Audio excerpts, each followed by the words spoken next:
C'est mon ami. Je vais rester loyal. À ses côtés, il a combattu. Il a été avec les guerres de l'Éternel. Jusqu'à 40 ans dans le désert, plus 5 autres années de guerre. Et après, il vient et dit, chef où? Eh bien, c'est toi le chef, non? Eh bien, tu sais que l'Éternel a déclaré à Moïse, homme de Dieu, au sujet de moi et de toi, à Kadès. J'étais âgé de 40 ans. Combien d'années ils ont fait dans le désert? 40. Et il a quel âge maintenant? Il dit maintenant, il dit je suis âgé. Et verset 10, maintenant voici l'Éternel m'a fait vivre comme il a dit, il y a 45 ans. 45. Que l'Éternel, il y a 45 ans que l'Éternel parlait ainsi à Moïse. Il y a 40, j'étais âgé de 40, donc j'ai fait 40 ans dans le désert, plus 40 ans quand j'avais, plus les 5 années de guerre. J'ai 85 ans maintenant. Ah ben, Josué va dire, écoute, il faut laisser ça aux jeunes qui sont... Regarde, tous nos amis là, ils sont morts là. Hein?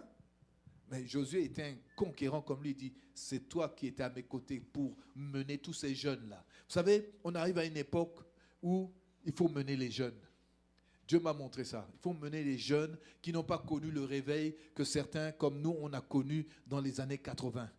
Et bien avant, il y en a d'autres qui ont connu des réveils, les cellules, les montagnes de prière. Il y en a d'autres qui sont arrivés, là, tout le monde autoproclamé, tout ça. Ils n'ont pas de père, ils n'ont pas de repère. C'est pourquoi ils se perdent et ils sont des vipères.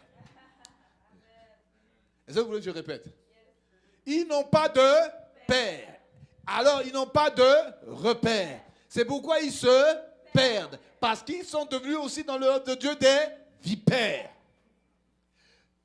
Quand on a vu David, on a dit, de qui est-il le père? Toi, qui est ton père? Ah ben moi aussi, je suis un serviteur de Dieu. Eh ben mon père, il n'existe plus et il m'a lâché. Maintenant, je suis autoproclamé. Un père reste un repère, bien-aimé. Écoutez-moi bien, vous qui m'écoutez.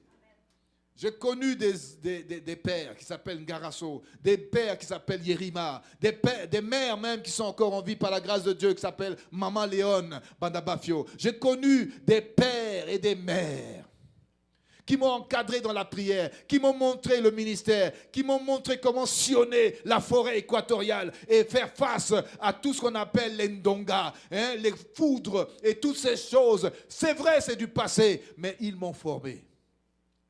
Et là, je suis ici en Amérique, je signale l'Amazonie, je signale tous ces endroits, ces nouveaux endroits, avec un esprit encore de la concrete jungle. C'était une jungle de béton, mais le Dieu qui m'a permis d'être dans la nation, il me permet de vaincre les autorités dans ce désert.